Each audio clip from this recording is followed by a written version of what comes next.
बदतमीज बहू।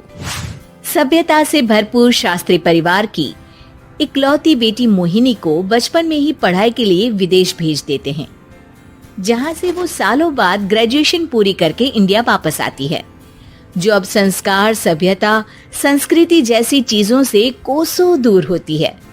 एक सुबह मोहिनी शॉर्ट ड्रेस पहने, कानों में हेडफोन लगाए जोर जोर से इंग्लिश गाने गाती हुई घर में घूम रही होती है। सुबह सुबह भगवान का नाम लेते हैं, राक्षसों की तरह चिल्लाते नहीं। पॉप्स, आपको अच्छे गाने की बिल्कुल समझ नहीं है, सो ठीक है, चिल पिल। अरे मोहिनी, पापा से ऐसे बात करते हैं क्या? सारी तमीज भूल गई हो। ओह मॉम प्लीज, इतनी बड़ी भी कोई बात नहीं हुई, सो डोंट ओवररिएक्ट। ऐसे ही दिन बीतते हैं जिसमें मोहिनी के तौर तरीके, रहने और बात करने का ढंग उसके मम्मी पापा को परेशान करने लगता है। भला कोई मानेगा कि ये मेरी बेटी है? रीति रिवाज और संस्कारों से तो इसका दूर दूर तक कोई नाता नहीं, और अब तो लगता भी नहीं कि कभी होगा। अरे ऐसे कैसे नहीं होगा? लड़कियां सारे नखरे अपने माँ बाप को ही दिखाती है। ससुराल जाकर उन्हें सब कुछ करना भी पड़ता है और मानना भी। पत्नी की बात शास्त्री जी समझ जाते हैं और कुछ ही दिनों में अपने से भी ज्यादा धार्मिक परिवार में निखिल के साथ मोहिनी का रिश्ता पक्का कर देते हैं। रिश्ता तो पक्का कर दिया, पर यहाँ मोहिनी को कैसे मनाएंगे? शादी ब्याह के मामले में आटे में नमक जितना झूठ तो चलता है जी। इसी तरह एक के बाद एक तिकड़म लगाते हुए दोनों मिलकर मोहिनी को शादी के लिए तैयार कर लेते हैं और मोहिनी निखिल की शादी हो जाती है, जिसके अगले दिन से ही मोहिनी दोबारा अपने पूरे अवतार में शॉर्ट ड्रेस पहनकर घर में घूमने लगती है। बहू को ऐसे देख सास की आंखें फटी की फटी रह जाती हैं। अरे ये क्या बेशर्मी है, हमारे घर की लड़कियां जींस तक नहीं पहनती और तुम बहू होकर इतने छोटे कपड़े पहनकर पूरे घर में घूम रही हो। सीरियसली मॉम, प्लीज आप अपनी इस 80 के दशक वाली सोच में मुझे इंक्लूड मत करो। हाय तौबा, एक तो बेशर्मी दिखाती है, ऊपर से सास के साथ जुबान भी लड़ाती है। अरे जल्दी कपड़े बदल कर आ, घर की पहली आरती तुम्हें ही करनी है। इतनी देर में निखिल भी वहां आ जाता है। माँ, पापा आने वाले हैं, पूजा का सारा सामान तैयार है ना? ये पूजा हमेशा मेरे बॉयफ्रेंड्स के पीछे पड़ी रहती थी और अब हस्बैंड के पीछे भी आ गई।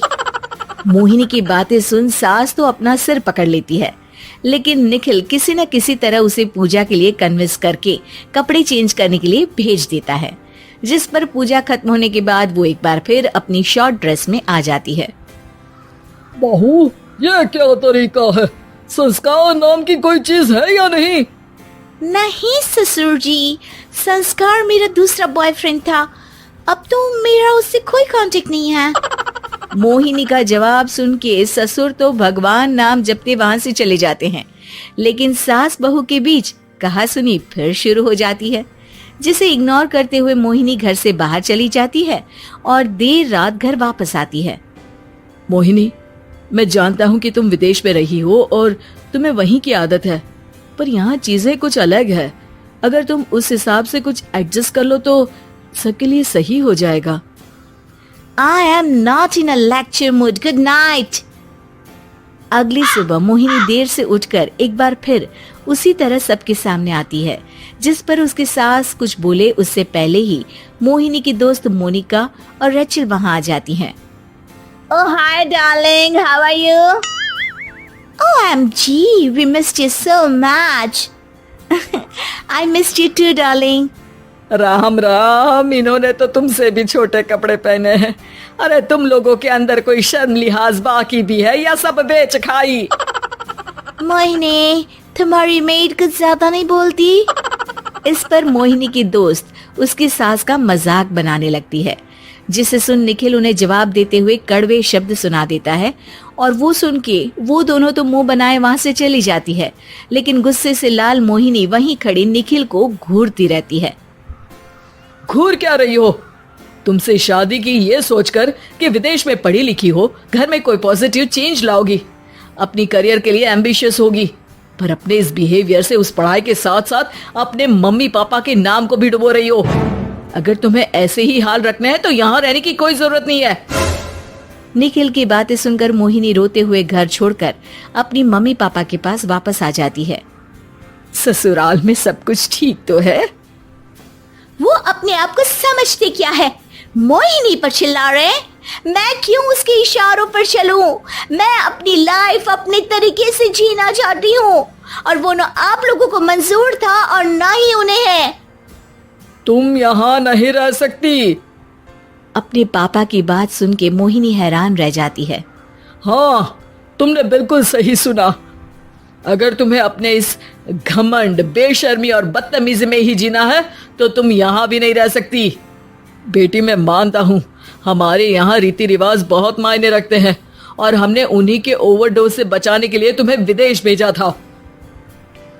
एक लड़की जो शादी करके घर और बच्चे संभालती है, उससे तुम अपने आप को ज्यादा समझ सको इसके लिए भेजा था। तुम उससे ज्यादा समझो और बनो, पर तुम तो किसी दूसरी ही ट्रेन में चढ़ गई बेटा। उसके मम्मी पापा बहुत देर तक मोहिनी को सारी बातें समझाते हैं, जिन्हें सुनकर मोहिनी को अपनी गलती का एहसास होता है। वो जॉब ज्वाइन कर लेती है और ससुराल वापस आकर उन्हें मॉडर्न बनाती है और खुद भी कुछ रिवाज सीखते हुए खुशी से रहने लगती है।